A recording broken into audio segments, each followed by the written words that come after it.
ñaar fukki fan ak ñett si weerub juin 2021 ñu bëri seen xel dem si 23 juin waaye nag bés yee tombé kooku di Abdou Karim Sakho nekk responsable politique foofu sa Sokone nekkoon directeur 2014 ba jàpp 2016 mu taxawal mouvement am mu tudd mouvement Abdou Karim Sakho ànd suxali Sokone mois de mai sax la bindoon si page Facebook am ne bés ni ki tey ma ne bàyyi na bi parti di APR ñu teg si ay fan mu dem Sokone tàggu ña nga xam ne ñoom ñooy militant ya ndax nag kàddoom benn la nee na bu waa Sokone bëggee maa nga sa waaye buñ ne déet lay wax ba mu demee nag waa Sokone ne ko demal sa nag la gën a engagé wu ngir liggéey ak mouvement bi di gëm sa bopp bu Bougane Gueye Dany àllarba tey jii nii nag mu def lu tolloog ñeenti woto wuti siège bi nga xam ne foofa la Bougane Gueye Dany nekk ànd ak waa Sokone la tax sax mu génn bi parti ndax nag ña nga xam ne ñoom ñoo nekk foofa sa Sokone ñenn si ñoom dañ ko doon xeex si lu bëri maanaam gisul boppam si parti bi yéegul boppam si parti bi te nag am na loo xam ne ngorom mayatul ko bëgg naa liggéey Sokone lool te def koy fàttali bés bu nekk diggante moom ak njiiti réew mi du xarit mais doomu ndey la ndax nag ñoom ñoo bokkoon benn daara buñ doon jàng ñeent fukki at ak ñaar seen diggante kon nag loolu du caaxaan mu ngi ñëwaat sax di ñuy fàttali 2019 ba ko ñenn si waa Sokone di ko doon xeex ba président de la république di fay ñëw waaye ba président jàkkaarloog moom def ne ko kaay moom kese moom moo yéegoon keroog sa oto ba xol seddoon na lool waaye nag am na ñenn ñoo xam ne yéene bi mu am pour liggéeyal le président ñoom amuñu ko moo tax nag mu abal leen bi par for nañ sax si weewu béy ne directeur bi mu nekkoon sax dañ koo xeex bañ mujj ko nangu si loxoom Abdou Karim Sakho dëggal na nag àndam ak ki nga xam ne moom mooy Bougane Gueye Dany ragal pété nag day xañe wërsëg mbokk yi gunge leen ma Sokone TV lépp loo xam ne dafa lëndëm waxul si dara waaye lu leer moom la askan wi bëgg moo tax Sokone TV si lay dox kaay leen gunge ma dina mel ni da ngeen koo fekkee ndax léppay leer ñun nag duñu sos se duñu tuumaal duñu joxe information bu nekkul dëgg waaye nag lu ñu yéeg nag dina siiw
balaa ñu def dara dañuy jëf li nga xam ne moom mooy ngàndaay muy ñaan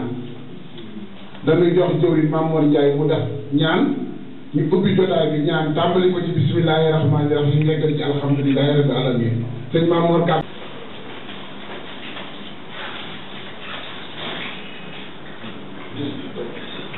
tubaarkàlla macha allah bu ñu demee doom juddu avec toutes ses facultés dem ba am ñaari at mënta dox mënta wax mënta lekk ngir fer xiiboon dikk na jaaxle dikk na loolu moo la daal ñun waa Sokone jaaxle boobu nag ñuy wër li ko xam ne moom moo ko dindi sa slogan tubaarkàlla ñu waaye dañoo bëgg a delluwaat lanu moom dëkk boo xam ne ñu ngi ko sant ci 1860 ci diggante nguuru buur Saalum Samba Lawbe Lat Suka Faal ak buur Saalum Faxa Faal ci 1860 la ñu sant ci dëkk boobu di Sokone ñu dawal tuuti 1891 protectorat ñëw ñu jël Saalum def ko cantonisation tubaarkàlla macha allah 1916 Sokone doon chef-lieu de canton xanaa dëkk boobu mu ngi dox ñu def ba 1960 indépendance am 1969 Sokone doon commune xanaa dëkk boobu mu ngi dox ñu dawal ba ci yàgg nag mu mel ni dox googu Sokone doon dox dafay dellu ginnaaw potentiel yi jógu fi ressources yi du jógu fi waaye Sokone nag di dellu ginnaaw cri de cœur boobu nag moom la doomi Sokone am porte seen choix ci honorable doomi Sokone bi toog Abdou Karim Sakho Abdou Karim wuti wut politique te damay wut politique jox Sokone soog a xool damay def Sokone déedéet projet de développement yi ci Sokone démb modèle économique yi muy bind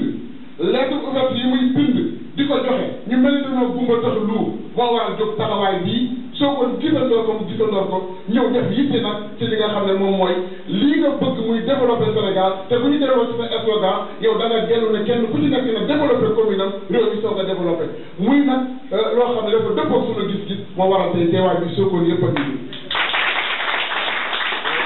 tubaarkalla macha allah Abdou Karim Sakho di doomi Sokone fu ñu ko mos a fal jël na ay doomi Sokone def leen ay embauchement wutal leen ay contrat defal leen li nga xam ne moom mooy développement waaye tamit li nga xam ne moom mooy jooytu bi nga xam ne moom la doomi Sokone yi am seen yaay di ko def ak seen doom toujours bu ko mos a jooytu ci moom nga daw si. bu fekkoon ne teraanga doomu moo la tax a jóg yàlla jox na la sa teraanga moom. bu dee nag damay wut tur kese judduwaale nga sa tur Sakho Baye Elimane borom Baye Elimane yi ci Sokone borom ñi jaay wàll bi ci Sokone borom day yëngu ci Sokone bu ñu doon jigéen di war du sol mukki waaye bu ñu doon góor di war fasu naaru góor bu ñu ko yaataloon tey fii sa juddu bi duñ fi jóg juddu bi rafet na waaye jikko ñu rafet na Sakho Baye Elimane waaye nag Sokone nekk dëkk boo xam ne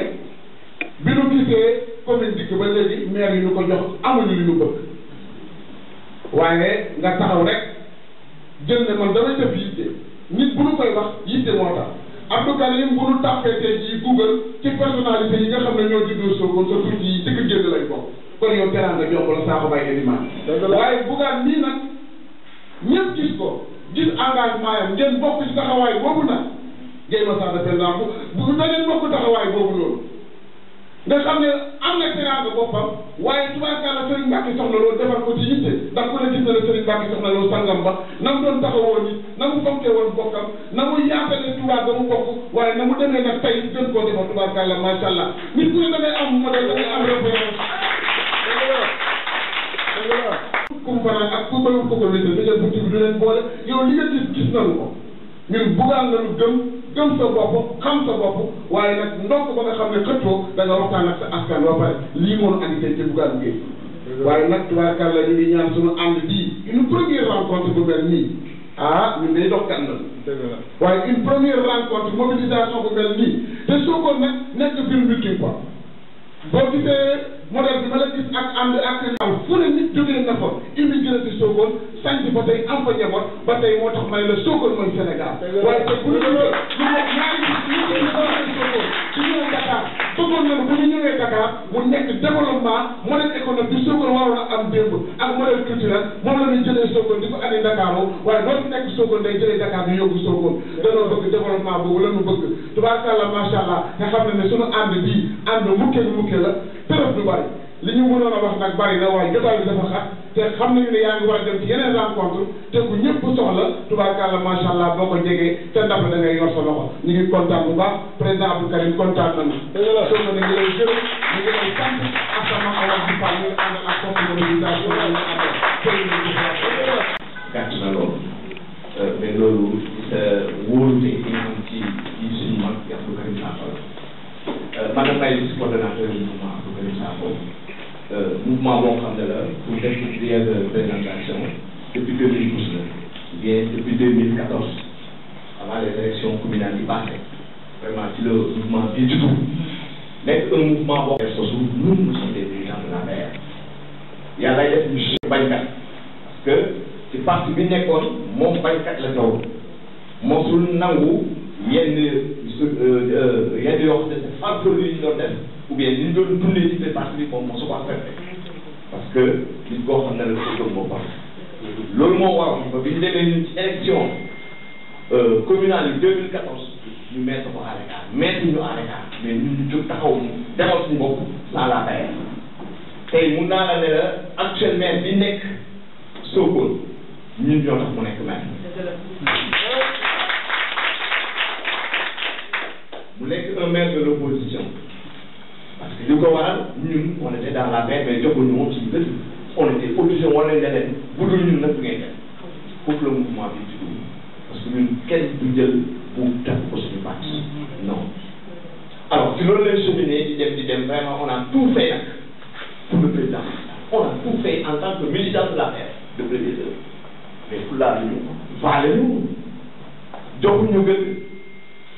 te ñun ki ñu jiital nekk doomu Sokone nekk koo xam ne nii c'est un responsable boo xam ne nii am na dignité am na personnalité am na compétence ci wàll mais ñu jël ñu mettre ñu à l'écart donc ñun dañuy wane si bopp wane ne ñu ay doomu Sokone ne droit bi ngeen am Sokone moom la ñu am droit ëpp leen ñu compétence ëpp leen ñu xam-xam loolu moo tax ñu toog Abdou Karim Sakho ci loolu la muy def ci social Sokone bi waa ko duma ci dellu kii képp kuy politicien Sokone la muy def Sokone mun naa ne kenn moo su ko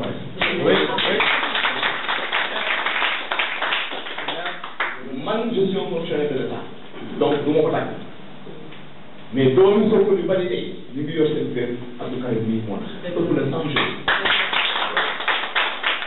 moom rek mooy politicien boo xam ne xoolal situation bu ne ñu toog ci gàncax yi mu ne ñu ko école fayal leen paasal leen yóbbu leen ñu paase benn am na ñoo xam ne actuellement ce sont des chefs de l'administration donc kooku bëgg sa dëkk bëgg sa jeunesse moo koy def ñëwul di may ay kilo ceeb parce que nag soo ko dañu wax ci dëgg yi fi nekk xam nañ dafa nekk. waaw dëgg la politique kilo ceeb moo fa nekk. waaw politique bu jiw bi politique bi dëgg lu mu daal. ñun li ñu jóg mooy bu ñu woon yoon yi ñu dem muñ donc il faut nous apprendre à pêcher moo gën ngay dem nappi rek ñëw xool te jënd jógal loolu la ci ñun nag moo suñu ci bokk moo suñu ci bokk groupe bi toog fi kenn moo si lekk kilo ceeb mbala suukar parce que ñun boolewuñu si dara parce que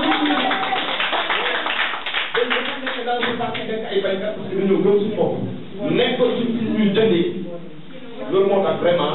pour penser tuuti rek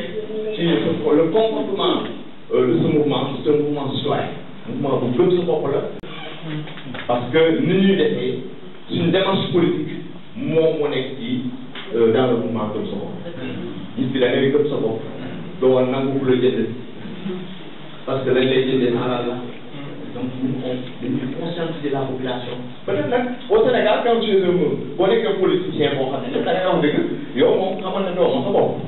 waaw ki ñu bëgg daal mooy ci ñëw wax ñu jox lay millions nga ñëw jënd ay kilo ceeb c'est vrai ñu xiifal la 7 ans 5 ans encore tu deviens plus pauvre on t'exploite plus loolu lay xam mais jamais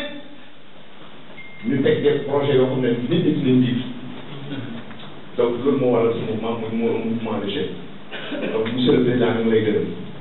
ñu ngi lay sant vraiment kontaan nañu ci bu baax kontaan ci monsieur Abdou Karim Sakho ñun nag dañ jóg wéeruwaay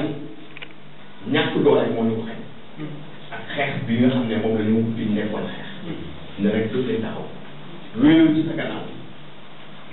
wéeru nañ ci sa gannaaw pour mun a jël Sokone parce que li la kii wax Sokone potentiel kese la mais déjà incompétent ñoo na mais un universitaire est là un intellectuel est là donc foofu ku mun a yore dëgg la mun a defar dëgg la te je crois que chaque jour comme ni sa waay wax mu ngi lancer des projets ñëpp a koy gis donc c'est quelque chose que nous avons confiance en lui. Alors, pour bañ a gàtt pour bañ a guddal wax ji monsieur le président je crois que defoon nañ la envoyé benn plan d'activité parce que toujours ñun dañuy confectionner suñu programme d'activité à l'avance donc loolu vraiment envoyé nañ la ko ñu ci am nañ ci yaakaar bu rëy donc mënoon naa gën a wax lu bari mais comme que le temps ne nous permet pas te parce que sa waay xaw na procès ci li ma ko jël monsieur le président maa ngi delluwaat di la remercier te nga am nga xam ne am nga tey ñu la taxawal dans le département de maa ngi nuyu ku nekk turam santam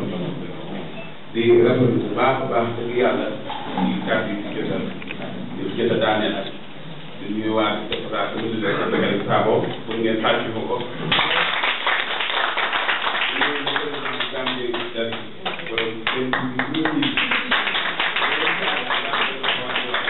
di nuyu sama liggéey sama xarit Omar Diop maa ngi saa borom Dakar moom maa ko wële di nuyu nag staff yi bugaan bi yëpp bu leen di ko jox wàccuwaay waaw dañuy gàttal rek te dañuy gàttal ndax dëgg yàlla ku xam micro bi jour bu walaal ku xam micro tey micro bi mooy lu mu sóob daanaka activité yi daanaka kéemaan ci la gars yi di lijjanti lu bëri ci lu mu waaw waaye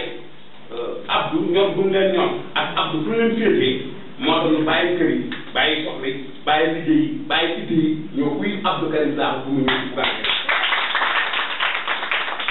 te loolu te lu ci gën a doy waar amul kenn koo xam ne gis nga benn suuf lërëm teg ko ci loxo biir dee wala amul foofu volonté bi ñëwee te loolu dafa ne nit def engagement ñii staff bii tey mën naa kaa ooye mouvement gëm ko bopp Sokone ñoom tey de engagement bi dama gën a neex nga tourné gis sa staff gis sa bureau gis say militants xam ni ñii moom jëndoo leen xaalis ñii dañoo la gëm topp la te yàlla tax ngir bëgg Sokone tey mooy gouvernement bi tey soo waxee jàmm dëgg yàlla wax ci dëkk ba waaye wax yi nag ci jàmbaar yi ndax na wax ji ñii la waaw kon Bougane di président Bougane la ma leen mun la tey moom Sokone moo jóg doomu Sokone moo jóg doomu département moo jóg parce que ñoo ànd yow pour suñu gox bi Sokone waaw ndax am nañ ci yaakaar dëgg yàlla yaakaar ne la ci te bëgg neen suñu dëkk ba am luñ doxee ndax tey Abdou Karim mi bay soo gisee ma ànd ak moom man mii maa jëriñ maa ngi jaay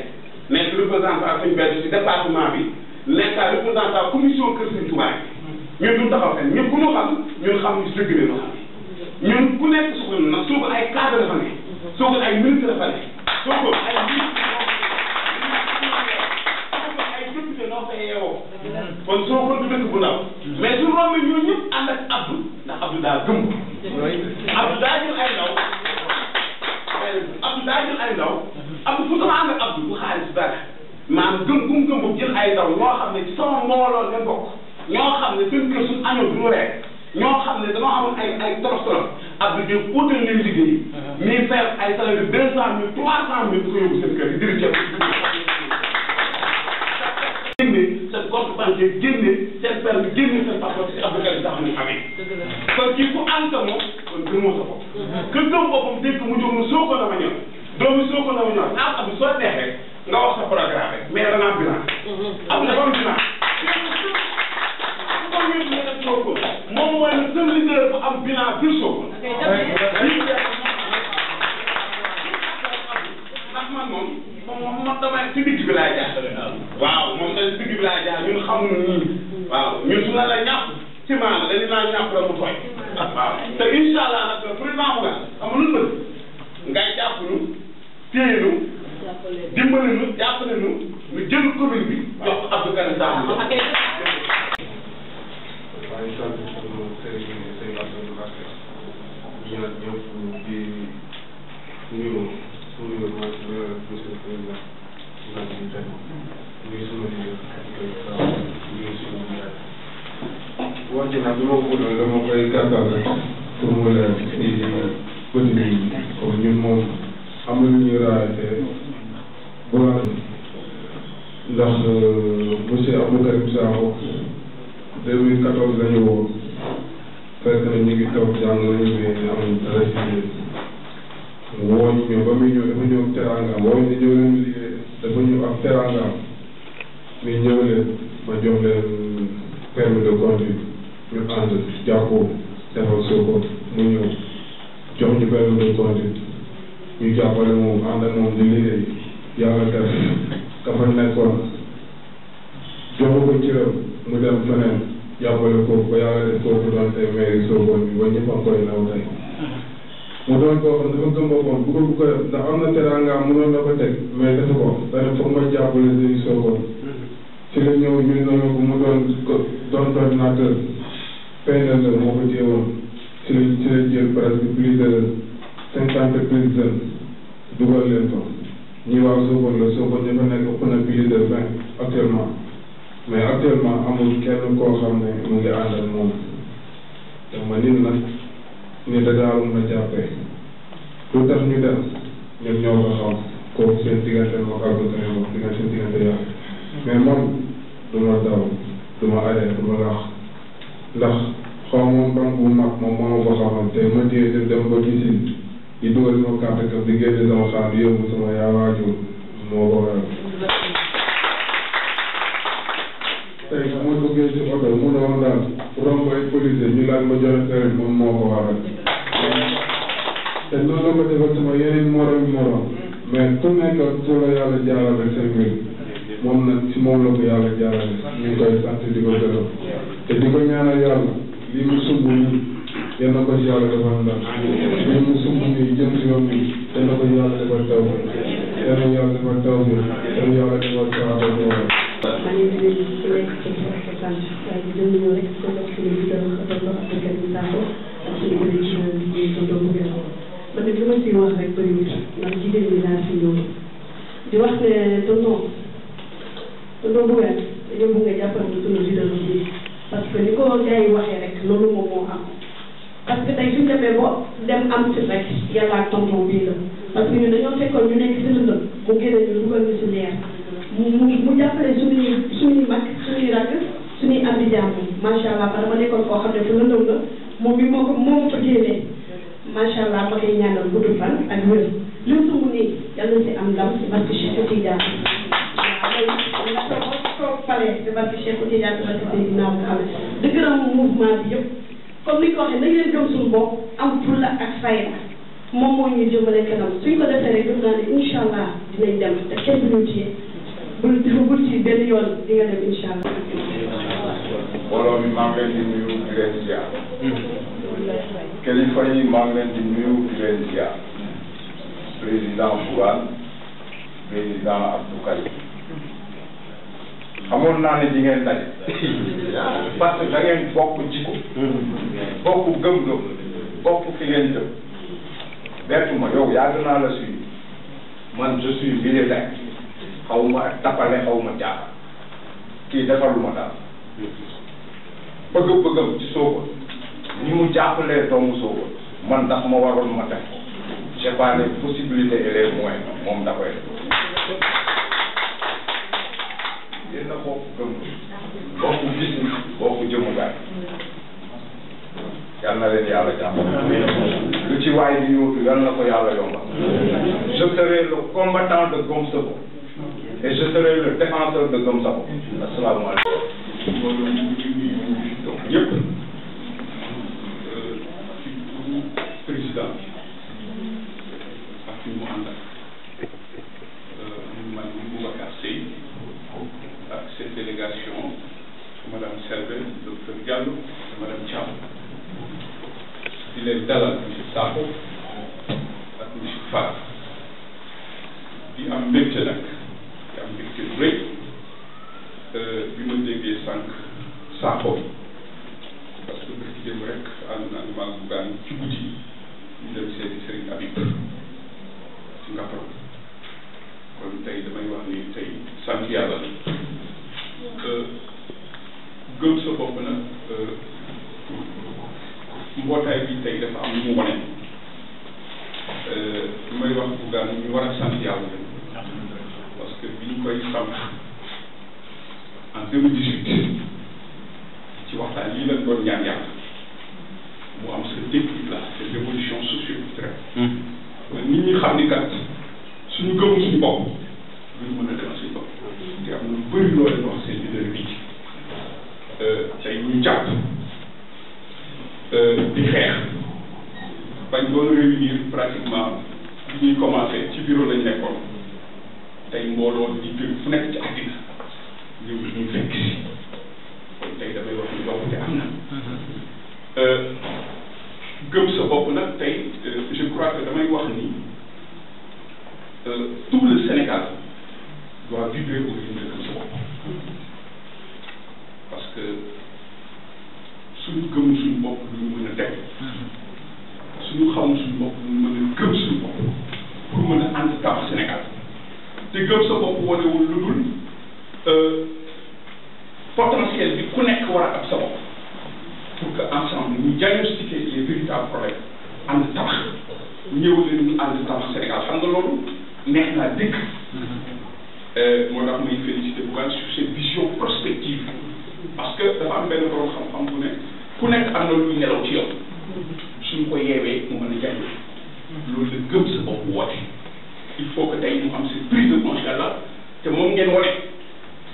moo tax may ba déglu wax bi teewlu ko di rafetlu mbootaay bi di rafetlu ànd bi parce que tey suñu demee ba nga xam ni monsieur Sakho bokk ci ñi samp APR tey mu jóg taxaw ni man kat ci li fi nekk yëpp ci mouvement gëm sa bopp laa gis sama bopp. dafa tax tey mu ànd ak une forte délégation ñëw seet lan la ñuy mën a tàppee je crois que kon tey dañuy sant yàlla parce que li ñu doon war ci gën sa bopp wane na ko tey kon ànd bi damay ñaan bu gën a rafet yàlla bu ci yaakaar tas et que comme ni ko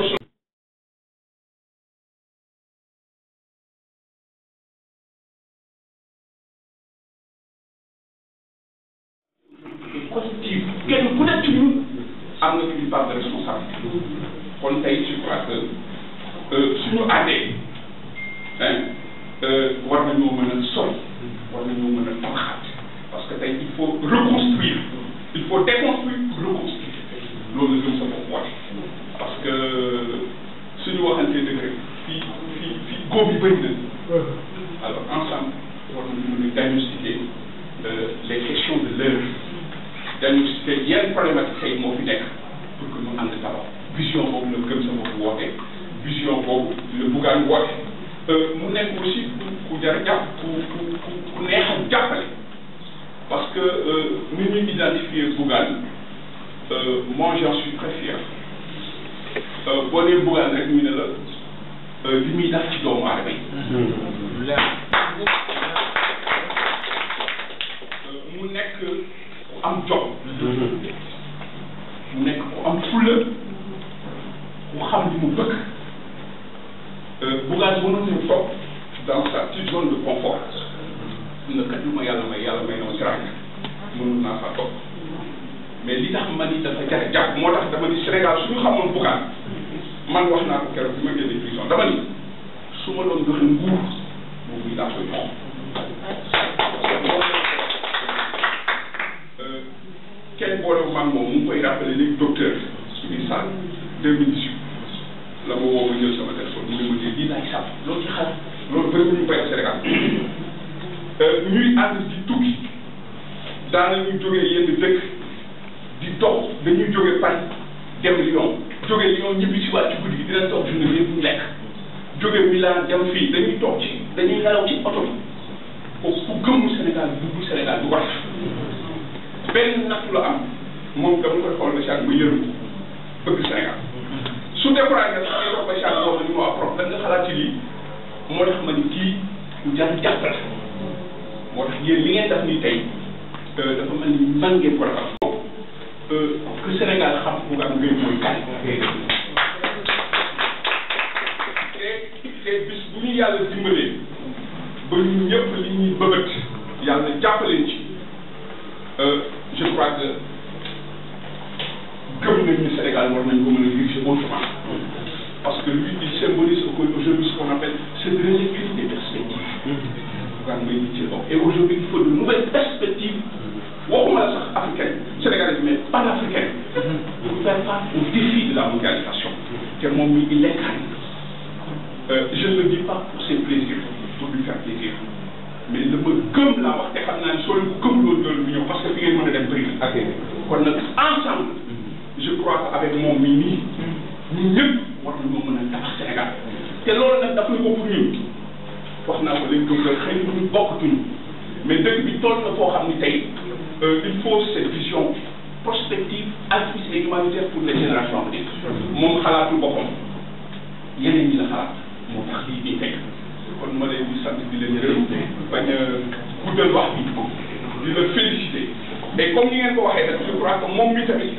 ku ñu war a jàppale et je me réjouis que tey cette délégation venue de Sokone ni moom mii la et d'accord naa ci moom mii la et que ensemble on va faire bouger le Sénégal. julli ci sang-sang yi Seydina Mouhamed alayhi salaatu wa salaam laataa muy nuyu nag benn góor tubaab focal la may présenté wu day sedd Linguère Diouf la tubaab focal ni ma àndal ku ci mel ni sëñ Ba ci saal bi sëñ Saliou bi moom it jiite gëm sa réew foog naa ne gëm sa bopp gëm sa réew mën naa Awa Jenn soxna Awa Jenn jógee ca Papa Diop boo ko gis-gis ñëwee dugg ci biir gëm sa bopp kon xanaa du gëm sa bopp koy xam kon nañu yàlla lafal cat ñuy delluwaat ne julliwaat ci sang-sang bi Seydina Mouhamed alayhi salaam di leen wax ne fii ngay ñëw tubaab fakal la macha allah le président Bougane c'est l'image du Sénégal. Le président Bougane incarne la jeunesse sénégalaise. Le président Bougane incarne l'avenir du Sénégal.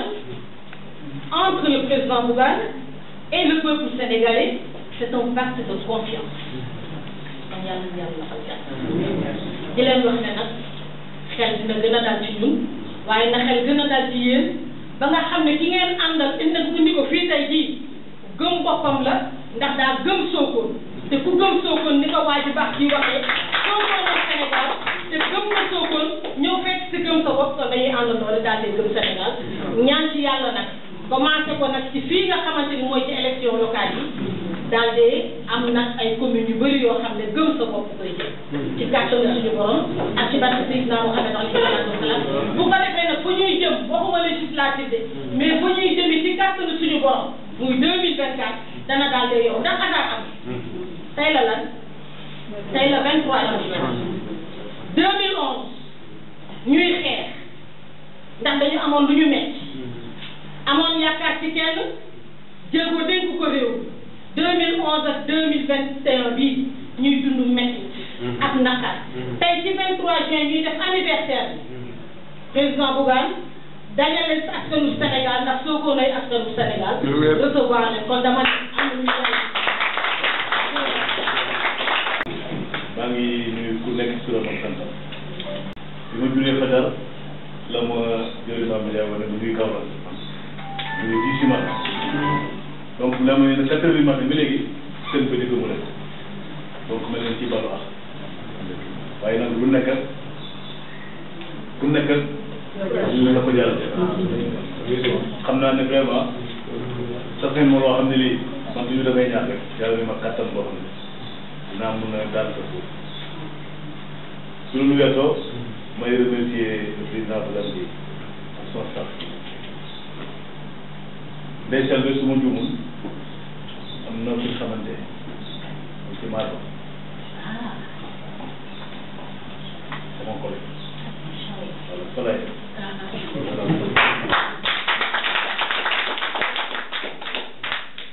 président Bougane muy la rek mais dama toog benn jour rek mu mel ni instinct la ba ma sóor mag ñi moo fi fa so bu ngeen tàcc moom parce que Omar dina gis muy ñu ko waxee sax muy oyof nii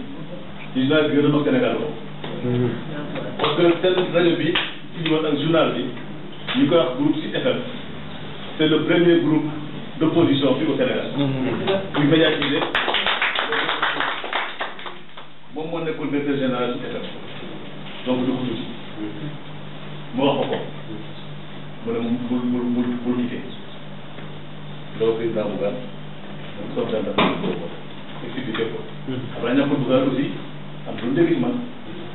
parce que nag am naa jaar-jaar lu la yàlla dogal man nekkoon PDS d'abord dara lay àll si ànd maa moom 1979 day am 42 ans donc kooku du suma xarit suma doomu ndeyam parce que maa moom bi ñuy ànd wóorul woon sax dañu am bàq c'est en train de sowoon donc loolu yàgg donc man def ma ko xarit doomu ndey la mais nag on est en politique c'est un jeu d'intérêt bu dee bëgg soo xam ne lii doyatu la lu jël say bagage def sa yoon bul xas kenn bul ngañ kenn parce que neeroo ñu ko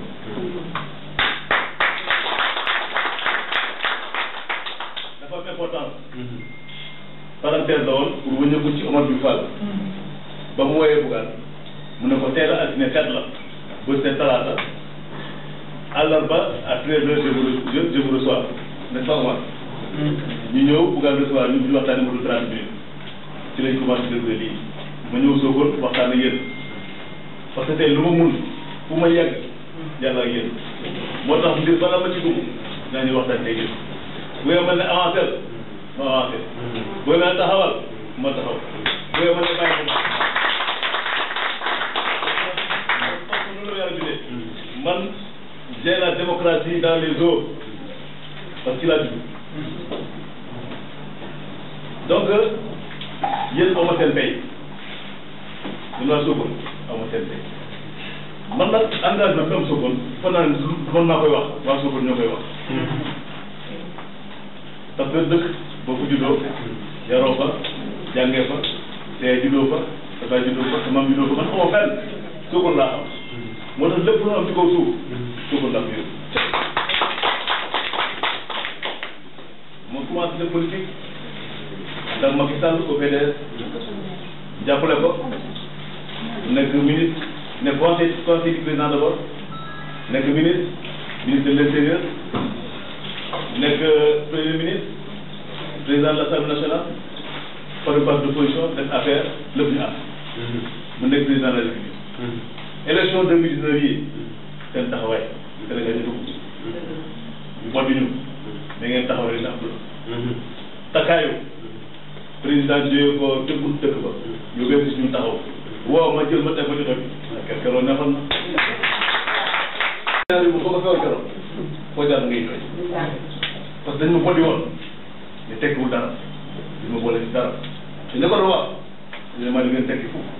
tey maa leen dàq a jàng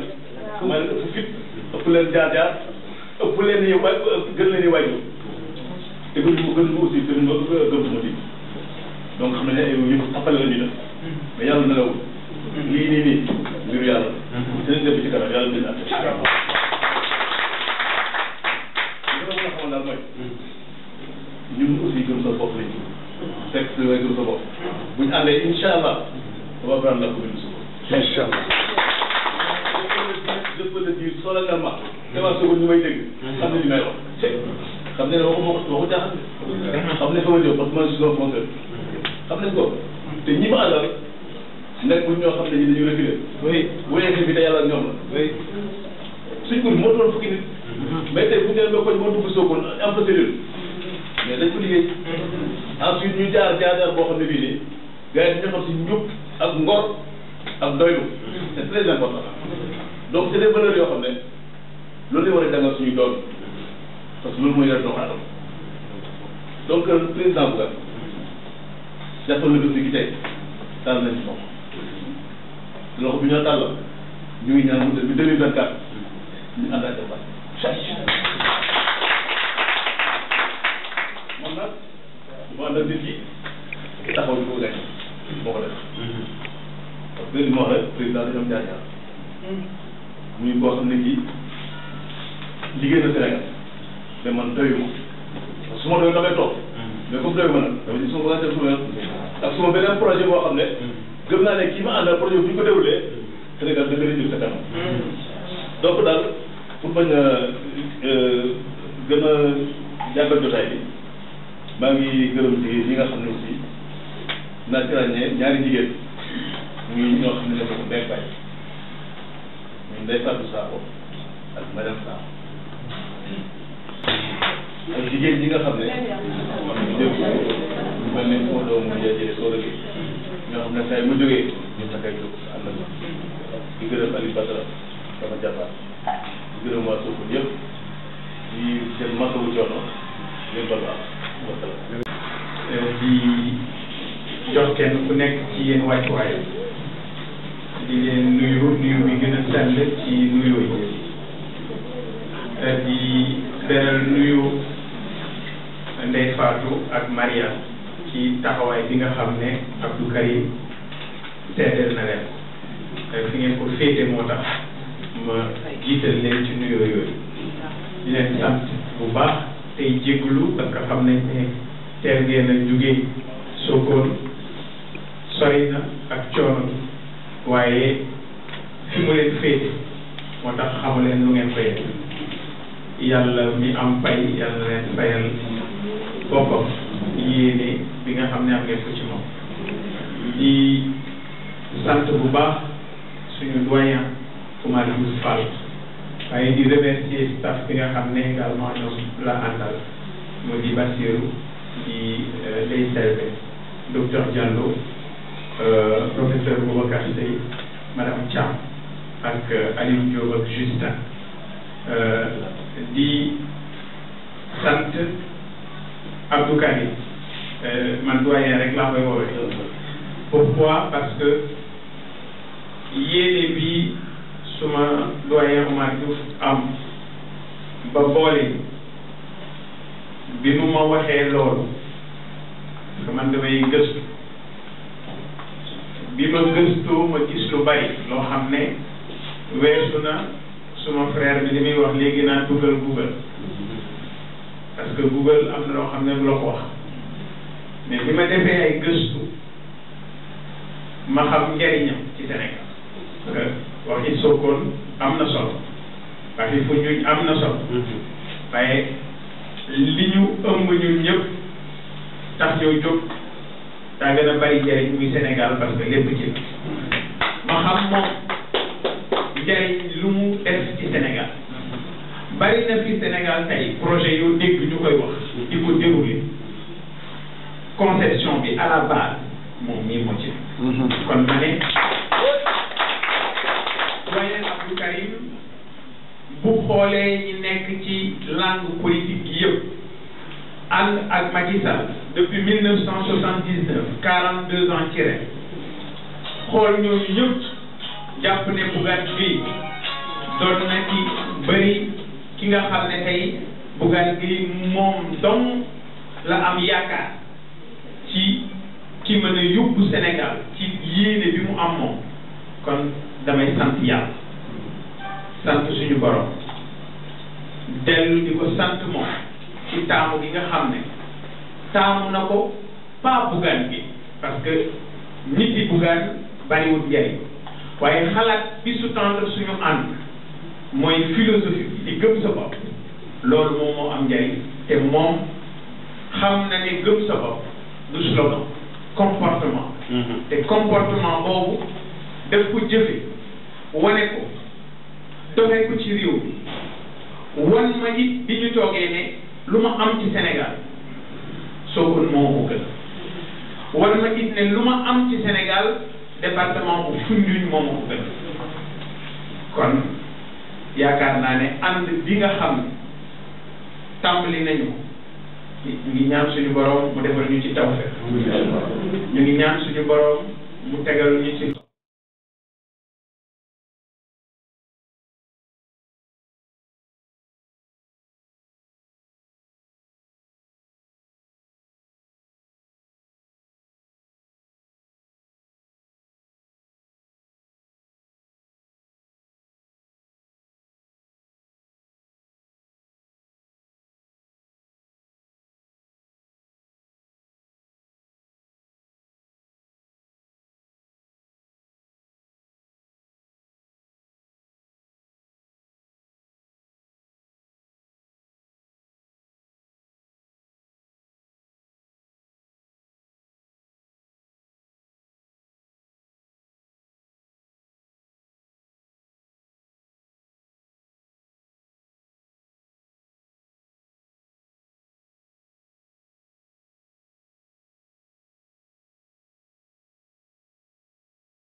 diggante Sine laay wax sax Saalum ci fa nga nekkoon liggéey bu ñu dem tey la Sénégal di xaar ci yow ci yaakaar wi ñu am ci liy delloo ci yaakaar muy gëm sa bopp kon incha allahu rabbi danañu ànd ak yow danañu la gunge ci li tuut li ñu yor danañu ci ànd ak yow et incha allah yaakaar naa ne bu ñu delloo li ñu njëkk a def mooy wut siège boo xam ne ci Sokone fu waay tourné dana gis fu waay tourné ci Sokone dana gis ne siège bii mooy siège bu gëm sa bopp mooy siège bii mooy doyen Abdou Karim Sakho ànd ak Bougane Gueye ngir àndandoo ensemble liggéey Sénégal jox ko beneen xar kanam yàlla nañu si suñu borom taxawal bu dee liggéey Sénégal rek la ñu ci jub yàlla nañu suñu borom jàpp bu ci lenn intérêt personnel duggee yàlla nañu ko suñu borom xëj ba duñ ci jot waaw sal yàlla ba ñu yéeg si yàlla def seen ànd bi bu raccroché téléphone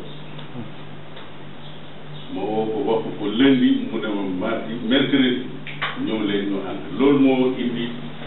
man tam intermédiaire rek laaj mais yàlla boole na leen bu yàgg parce que luy mbiru yàlla rek la bi mu jógee tournée bu métti te maa ngi koy tooñ ne ko mais yow xanaa dañ la dàq nga def nga ñibbi mu ne ma non man de gannaaw yow yaa ma yar xam nga ne man du ma daw nekk ma koo xam ne day def li muy def di def dara mënu ma yëg ma ne ko non dama lay tooñ wax man mbir mi Abdou Karim ak sëñ Mamoud bi samedi lañ wax mu ne ma Bougane gisaguñ ko wax buñu dara ma ne ko bu yegsi dina leen lundi lañ ko décidé mardi tey mercredi pour wane aussi pas-pasam volonté bi mu am ak dëggu bi nekk ci moom donc vraiment boole naa leen waa Sokone bu ngeen jàppee Abdou Karim dafa mel ni man ngeen jàpp mais kii jëmm ji bu ngeen ko jàppee dafa mel ni man ngeen incha allah yal na leen yàlla jubale yàlla yombal seen ànd yàlla def ci barke mooy yaayu Massamba Ndiaye ñu ko wax